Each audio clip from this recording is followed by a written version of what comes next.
Okay, so in the vein, as is usual with my channel, I do a lot of talking about things like, gang stalking, harassment, and all that other good shit. But the headspace that I'm in currently is one of, rebuilding, one of moving on, one of going forward. And I guess, you can go to my previous channel by the same name in order to figure out, just some foundational shit. But I wanted to talk about specifically what to do uh, post all that bullshit. In life, things happen, and there's things that happen because of you, and then there's things that happen because they just happen, man. They just happen. Like life just happens. And like I said in my description, some of the worst bullshit to get into is like the shit that ain't got nothing to do with you. Because it's very it just kind of it's very confusing. It's very you're out of control. Normally when you get yourself into some bullshit, there's a way to kind of unravel it all, and you have a control. You have some type of control. You can follow the rope and just keep on backtracking or do whatever you need to do. But when you get into some shit that ain't got nothing to do with you, that's when you know that's when what you do is almost irrelevant to the outcome. At the end of the day, you in that shit, like you just are. It's kind of like walking into a bad drug deal. Like I remember one time I was well, no, never mind, it wasn't a it looked like some type of gang meeting. But every now and then, sometimes in life, you'll hop a gate, and when you hop the gate and you turn around, you got cars parked in this diagonal way that kind of blocks anyone from getting in or getting out. And there's a bunch of guys, in gang attire there, and you're just like, oh shit, what the fuck did I just hop in on? You're like, damn, what did I? And they looking at you, and you looking at them, and so you just sometimes shit like that happens. And but in more of a that can literally happen to you, like that can literally happen as a very real incident. But then there's the other incident, the incident where just the incident where where figuratively you just wound up in a situation that is unfavorable to you, and you do everything you can to kind of weasel out of it. But at the end of the day, sometimes you're not gonna weasel out of it. It's okay. Like it sucks. It sucks. It really does suck. But you gotta keep going on. And even though I don't think I'm necessarily in the gang stalking community, the reason why I make my videos for the gang stalking community is because I get y'all. I think my situation is a little bit different, but it's similar in that, um, it's similar in that you have an audience that is just, watching you. And as a girl who is very private, and by private, it's just, to be honest, when you're a woman and you're moving in these streets like a man, people take offense at that, and not only do they take offense at it, but they, people can just be very, like people, like a whole lot of bullshit comes with people. Like, like, I feel like a lot of people who never grew up on the streets, or people who never grew up in ghettos or shit like that, like you don't understand the importance of privacy, or you don't understand the importance of just keeping to yourself and moving in silence, because you've never lived in an environment where, you never lived in an environment where just knowing the wrong people, hanging in the wrong crowds just can really drastically change your life for the better or for the worst, well, let me stop. Not for the better, it's for the worst. And when you grow up in an environment like that, where being just a little too out there can get you, can invite a whole lot of mayhem. Like a lot of people just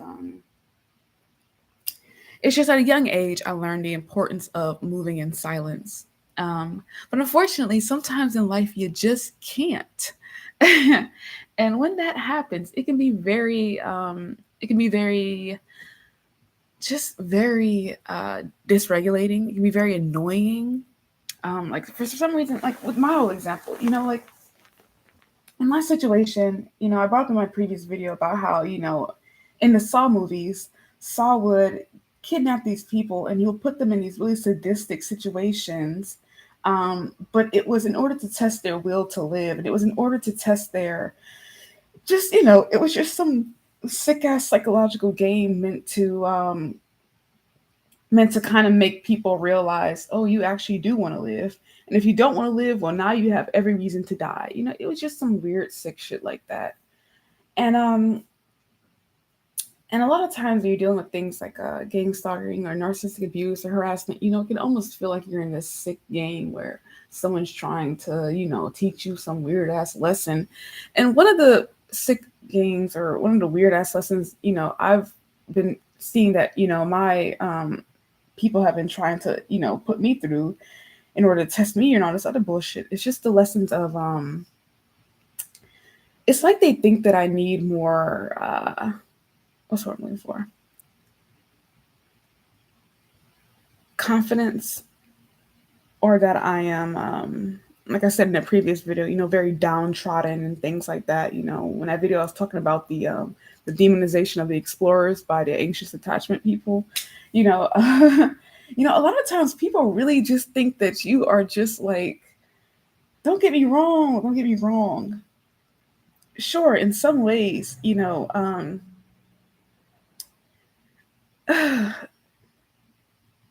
it's just oftentimes when you have people looking at your life from the outside and, you know, they think that they can only ever really judge your life or, relate to what they're seeing through their own experiences and through their own understanding. At the end of the day, they don't really get an understanding of things through your mind and how you see things. And for me, honestly, I've always been like there's this one movie called that just came out actually, Turning Red. And I really relate to the main character in that movie because I've always been just kind of like, and this is the reason why when people are looking outside in, it's like, stop, because because sometimes you just don't really know what the fuck you're looking at. But I really related to that character because I was always that person who was just very confident. I was very, very outgoing, confident, sure of myself. Like I remember in school and things like that, whenever someone would try fucking with me, I'd be like, fuck you. I remember this one guy, he was doing something, I forget what it was, but it was annoying me. And I was like, if you do that shit again, I'm gonna slap you. And he did that shit again, and I slapped him. Cause that's just what the like I'm gonna keep my word. I remember there was this one time this guy, he took my notes and he ran into the boys' bathroom. And I was just like, "Are you fucking kidding me?" So I just walked into the boys' bathroom, kicked open the stall. I was like, "Give me my shit," And he was just like, "Show me your titties," and I was just like, "No." What the fuck? Like he was doing things like, "What's the most you've ever done with a boy?" Or like, "Ooh, why don't you show me your breasts and I'll give you your notes?" And it was just me and him alone in that stall. And I just cracked this smile across my, like this just smirk just like erased across my face. I started laughing. And I looked that boy in the eyes and I was just like, "You're going to need to find a girl with lower self esteem because I ain't the one." And I snatched my notes and I walked out of that bathroom and I went about my day. Like, I've never had confidence issues. I've never been downtrodden. Like, don't get me wrong. People like to fuck with me, but I've never been that type of person to let that actually get me down. The thing that happened is I feel like someone recognized or they came across my just me, and I come off as very sweet, I come off as very docile, I come off as very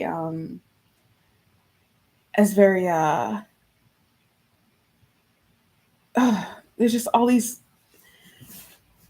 where I'm getting at is a lot of the times you can have certain gifts and then people can in a way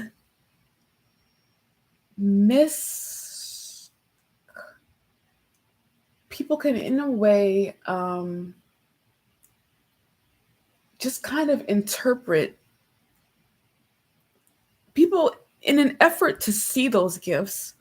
You know, a lot of times when you have a personal gift, it is up to you to use that gift. And a lot of times when someone is coming towards you or engaging with you with the purpose of being, shown that gift, um, and then they don't get what they've came for, a lot of times they can interpret that as, oh, do you not have it, or do you not want to show, like, what's the issue here?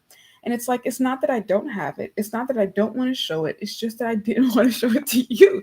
Like, and this is the thing with gang stalking and harassment, it's like it's just, I've come to the realization that in my situation, my trials were, it's like people were trying to sit there and do things like build confidence or build my character, and it's like, bitch, I already had character. The one thing that took down my confidence was being watched by you. Like, I don't, like, people don't understand this. Like, imagine you turn 20 or 21 and your mother is all of a sudden following you everywhere you go. Like, that is what people don't realize. Being under surveillance 24/7 is stifling. Like, it is stifling. And it's just, and they'll sit there and they'll try to blame as many different things as they can. But it's like, bitch, this was never an issue for me. I don't lack confidence. I don't hate myself. None of these things are a problem for me. I'm not dumb. I'm not anxious. I don't have social anxiety. I don't have none of this shit.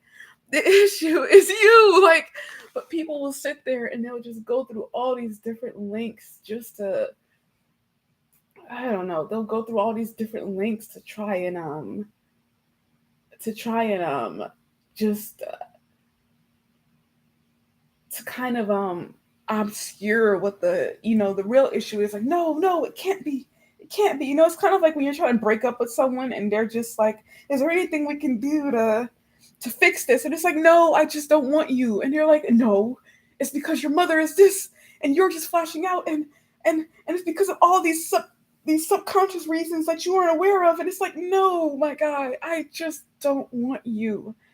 And something that you're gonna realize with these gang stalkers or these harassers is just that they just don't want to accept that it's them. Like, they just don't want to accept that it's them. Like, constantly feeling like your mother is watching over your shoulder at everything you do. Like, that is stifling. Like, imagine if you went through your college years with your mother in your, like, that would be like, you wouldn't want to do shit. Like, you wouldn't want to, like, that is what is stifling,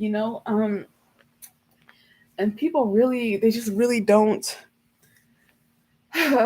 people just really don't get that. But I'm here to talk about post that. So, okay, you found yourself in a situation where you realize, oh shit, my mother has been following me and stalking me, and has like trackers on my phone, my devices, all this other shit. Like, my mother, and quote unquote mother, you could use mother is just it's just a stand-in. It's just a metaphor. So you've been people call it big brother, but I'm going to call it big mother. So there's I feel like people who are dealing with gang stalking, they're dealing with that shit from big brother. But then there's those of us who are dealing with a form of gang stalking, but it's not big brother, it's big mother. So you're in a situation where you're being watched by big mother, and big mother and big mother is just kind of stifling you with just being so it's just so weird. Like, and it's not like you okay, so you're in a situation where you're being watched by big mother. Now what do? Well, first of all, you got to understand, like, no human can really thrive in a stifling environment. And by that, I mean, that environment can take place in the physical world, and it can also take place in your mind. No human can thrive in a in just that stifling environment. So what you need to do is you really need to make sure that you, and here's the thing, and I haven't actually succeeded at this, which is why I need to change my game plan, because I'm just like, oh fuck, like these people are very persistent. Like no amount of acting ditzy or dumb, no amount of acting like some image, like nothing. No, I mean, I have a lot of patience. I have a lot of persistence. I just don't stop. Like if I'm very determined. But sometimes in life you just meet someone who's just a bit more determined than you. And sometimes Big Mother can be just more determined than you. And when you're in a situation where Big Mother is very determined to be to be over your shoulder, like you need to reach a place where you just don't care. And not you don't care. Like a lack of freedom is never something that you should it's just never something to like I just don't think it's ever anything to scoff at, to minimize. Like that's a really big deal. And the problem with Big Mother is, your mom watching your every move that you make. It wouldn't be half as bad if your mother just didn't make comments. Like if she just would let you do what the fuck you wanted to do without, commentary or feeling the need to get involved. Like that would be that'd be pretty fucking great. But unfortunately, the thing that makes Big Mother different from Big Brother is that Big Mother has to get involved. Like she has to tell you, no, you're doing that wrong. Why would you say that? Blah, blah. Big Mother just has to be. She just has to get. She just has to get in there. Big Brother will just punish you. Give you a spanking or some shit. But Big Mother, she's like, no, no, no, you're doing it wrong. Do it like this. Big Mother just has to. It's not like a spanking and then you're done. No, Big Mother, it's more. Um, but ways that have helped me to overcome, my overbearing mother is you just have to, one, accept the situation. Two, recognize that you are just in some shit that ain't got nothing to do with you. Like this is one of those bullshit moments. Like fuck, it's some shit that ain't got nothing to do with you, but you're in it. Um, And you just have to recognize that sometimes people just want to come along for the ride. And while I'm someone who's always wanted to, ride with no passengers, because, and once again, when you're a guy, it's different. When you're a woman, people get really like, people are just a little too interested in any and everything women do. Like they need, like they're just too involved. Like they are too controlling, too overbearing. Like I was talking to a woman the other day who actually was talking to me about, the difference between raising girls and raising boys. When you're raising a boy, no one really gives a shit. Like you want to make sure that you do their hair, but if you don't, it's just a boy being a boy. I remember she was talking about one time, like, I hate living with boys. They piss on the seat and they just don't care. And I'm just like, you do realize that these are your sons, and you can correct that behavior, right? Like you do realize you have the authority to do that, right? But that's the thing with people. People literally just don't think that they have any authority over boys, but that boys have authority over them, even when they're the parent. And they just allow boys to just run fuck and run free and do what men have so much freedom. But when you're a woman, you just don't get that freedom. You just, oh my God, like you have to do things this way. You have to do it at this time. There's just so much effort to just kind of just control. There's just so much effort to control women, to control their bodies, the urges, the desire, this, that, and the third. There's just so much of an effort to define women as well. Like people are literally just obsessed with there being some type of book, some type of anything to just help you to explain the female, like female nature and female mind and all that other bullshit. Like they swear to God that there is just that women are like these machines that can be like it's just bitch. If you can decode a man, you can decode a woman. Like there really isn't much of a difference, but people just they become very, it's just when you're a woman and you are moving in these streets, and especially in a way that people don't approve of or that isn't normal for girls to move, like they really get, they just become a little too obsessed, and they can be very overbearing, and it can be very stifling.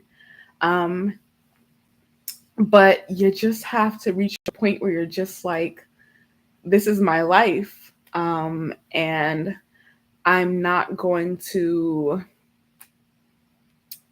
like, like, I'm sorry, mom. Like, sorry, mom. Like, this is just not what, like, I'm just going to, I'm like, I'm going to live my life. And if you have issues with that, then oh, fucking well. Like, I don't know what to fucking tell you. Um, and that's kind of where you have to be. Now, unfortunately, um, mothers, when you tell them that, especially big mother, when you tell big mother that, she's not just gonna let it go. Big mother can get very angry and do things to try and like destabilize you and all this other bullshit. But it's just like, she doesn't realize that being a helicopter parent is what's it's kind of what's making you act sporadically. Like, if she wasn't so much of a helicopter parent, you wouldn't be nearly as you ever, as someone who grew up at different class levels, something that was interesting to me was when I went around these upper middle class kids, I would watch how they would just do some crazy shit just to just to kind of like show, hey mom, like, you don't control me, like I control my life, or some shit like that. Like that weird little rebellious shit that people do. Like, that rebellious spirit comes from being stifled. Like, it doesn't, like, when you have some freedom, you don't feel the need to rebel. Rebellions only happen in dictatorships. They only happen when people feel stifled, when people feel unheard, when people feel like they don't have any control. That's when that stifling shit happens. That's when that rebellious shit happens. And it's like, if Big Mother would just cool it, you could get back to just being more yourself, or being more regulated, or all these other things. But unfortunately, that's just not how it works sometimes. When you're in a situation where your gang stalking is less Big Brother and more Big Mother. So if you're dealing with Big Mother gang stalking, you just need to, one, she's going to be more persistent than you. So just cut whatever act that you have going on. Like, for me, I mean, everyone copes differently. So I guess, um, my way of coping was, let me get people as uninterested in me as possible. Like, my way, like, once again, like I said, I don't like a lot of attention on me. I don't like a lot of I just don't.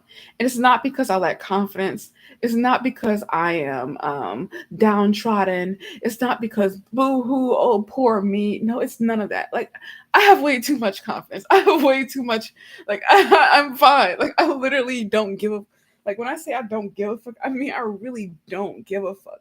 Like, I really just don't care. The issue comes with being just knowing that, once again, it's kind of like having your mother follow you wherever you go. It's like, I have no shame for what I'm doing. I have no this, I have no that. I have no issues or anything like that. It's just, oh my God, like, once again, having someone over your shoulder is just it's very overbearing. Um,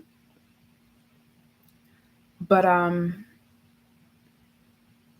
but apart from just kind of accepting that her persistence is going to outlast your own, um, there's also just kind of God, honestly, I say I make these videos for people who are going through this shit, but honestly, I think I should be making these videos for Big Mother. Like, Big Mother, like, you gotta understand something. Like, you really don't like the way you operate is very the way that Big Mother operates is very stifling. Like it's very like once I figure it out, like there's no there's no going back. Like at the end of the day, half the people that you think have low confidence or low self-esteem or all this other bullshit, they really don't. They just recognize that you are over their shoulder and it's too overbearing. Like it's like fuck, like can I fuck somebody without you being there? Like can I fucking roll a blunt without you over my shoulder telling me no, you're doing it wrong? Like can I go about my life, tell somebody to, fuck you or hey, I like you without you knowing? Like, I swear to God, like Big Mother is just way too overbearing. Like, oh my God. Like and and if you're someone dealing with Big Mother gang stalking, like God, like I seriously feel for you because like, oh my God, like you could have been this happy, confident, brilliant person, but then all of a sudden your mother is now attached to the hip with you. And it's like, it's such a fucking drag. And you do anything you can to try and make your mother think that, okay, I don't have to watch you anymore.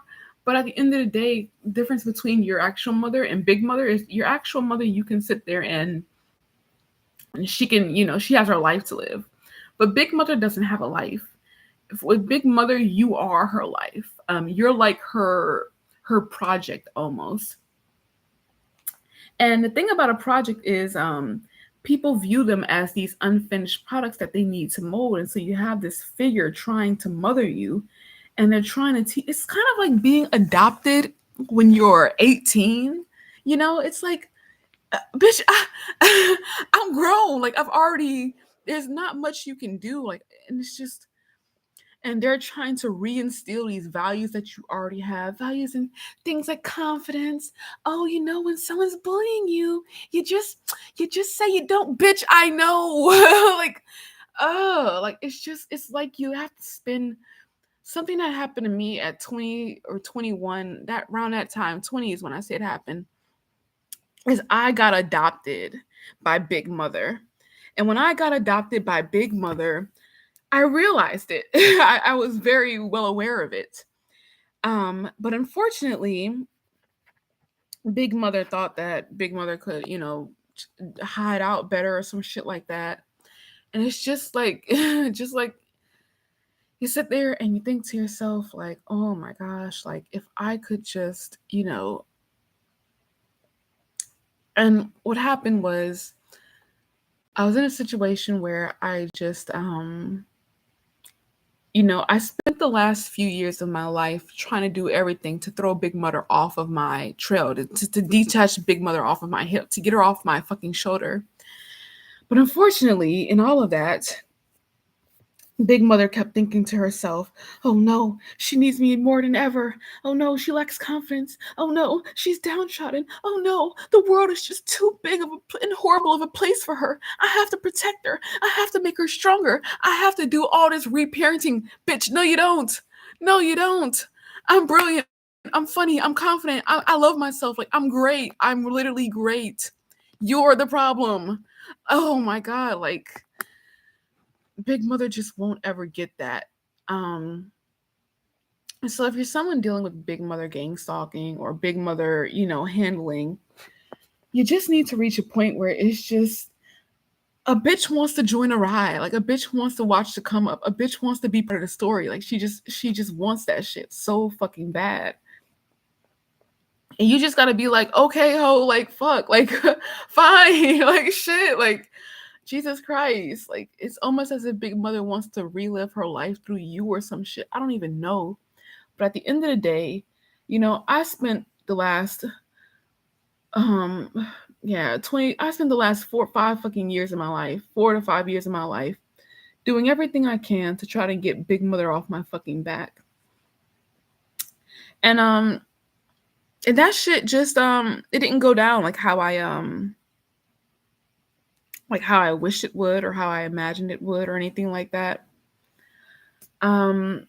And I was just sitting there thinking to myself, like all this time, like I've just been like I'm a very like people think I'm impatient, but I'm very, very patient. Like, you know what it takes? Do you know what it takes to go 20 to spend 4 fucking years of your life in character? Do you know what that fucking takes to spend 4 fucking years of your life um sitting there uh playing this role in order to get someone off your fucking back because but they just won't fucking like do you know how fucking crazy making that shit is? Do you know what it's like to like do you know what it's like to have your mother attached to your hip the day you turn 21? The day you get like some fucking freedom or some shit like that. Like, do you know? And it's not even just that, because when you think about it, it actually goes back further than that. Because when I sit there and I think about it, I'm like, damn, this didn't start at, you know, 21. Like, this didn't start then. It actually started a little earlier. It started before I went on that trip. It started, but like, you just start to realize and connect the dots. Like, oh shit, like, Big Mother has been here for a minute, hasn't she? And but anyways, just recognize no matter what you fucking do, this bitch is going to be on your ass. And you just have to learn to operate with that knowledge. Like at the end of the day, you know,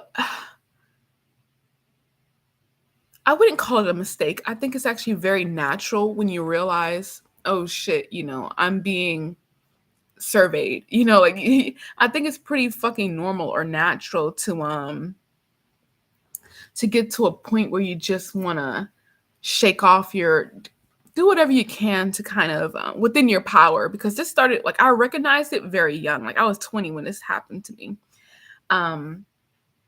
And at that age, I don't have the social capital. I don't have the financial capital. I just didn't have the capital to really do anything other than make myself as uninteresting as possible. But unfortunately, that didn't work. And I spent, just the past few years of my life trying my best to just, and I don't want you to do that. If you find out that you're someone who's being, big mother watched, I don't want you to waste so many years of your life trying to evade big mother's eye. Unfortunately, at the end of the day, you can either,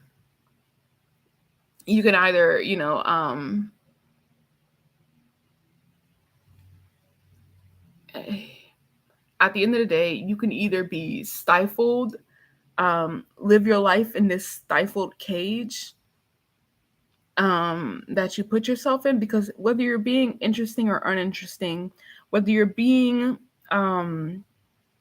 brilliant or stupid, no matter what you're doing, Big Mother gains something by watching you.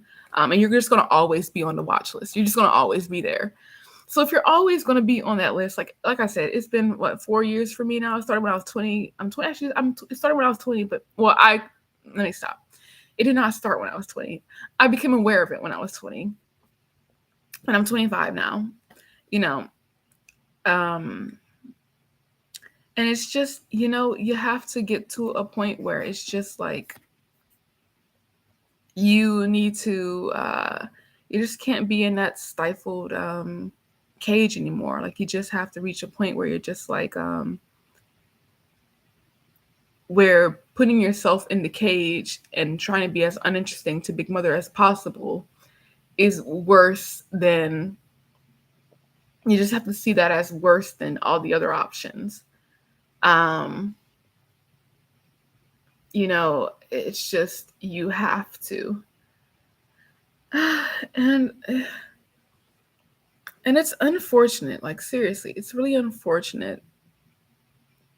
But like I said, sometimes a bitch just wants to join the ride. A bitch just wants to see the come up. Like they just want to be a part of it. And who are you to fucking deny that shit? Like, sometimes It's kind of like in the Bible. Like, I sit there and after going through these experiences, I really look at the Bible so much differently now. Like, I really look at religious texts in general as so much more different. I look at the idea of a God as a lot more different too. Because I sit there and I'm thinking about that story in the Bible about Jonah and how Jonah was you know, I think it was Jonah. Was it Jonah? Yeah. That prophet that kept running from their fate that God was trying to that God had, pretty much, hey, like you're chosen for this and I want you to fulfill this. And Jonah's just like, no, sorry God, I don't want to be your chosen one. And Jonah did all this shit. He ran here, he ran there, he ran out on the water, wound up getting swallowed by a whale, and then spit back out in the, and it's just Jonah just had to fucking fall in line. And Jonah just had to do what the fuck God said. Um, and Big Mother, she's a lot like God, she Big Mother is a lot like that. And that's the thing about, and it just and not to get all esoteric or really out there, but that's one of the interesting things about this. Like, I'm just like, damn, like, is this what the prophets of old, like, it's almost as if there's some type of, kind of like how we as human beings, we can manipulate the lives of shapes on paper, we can manipulate all these different materials. It's almost as if there's some other higher dimensional being that we can't necessarily perceive, but they have the ability to interact with and manipulate our lives. And sometimes you catch the attention of these beings, and these beings have decided that you are going to be used in a way to forward whatever mission it is that they have and whatever purpose that they have for you. Kind of like how we as human beings repurpose trees for desks and chairs, and we take animals and we repurpose them for livestock in order to feed us and all these other things. Imagine there being some higher dimensional being that is repurposing humans for their own cause and for their own desires and things like that. Like, imagine. And but just to bring things back to reality a bit, so you're in a situation where that's kind of how you got to look at it. Look at it like that. You have these I'm really big on personal fictions. I'm really big on creating stories that help to, because the mind loves stories. And although I recognize that I am my body and things like that, something that I really like to do is I like to look at myself from a very objective, top-down manner. And I know that my mind loves stories. I know that my mind is like, I know how the human mind works. And it's just like when you create these stories and you create these narratives, you can harvest the power of the narrative in order to push you to do certain things. So, viewing Big Mother as,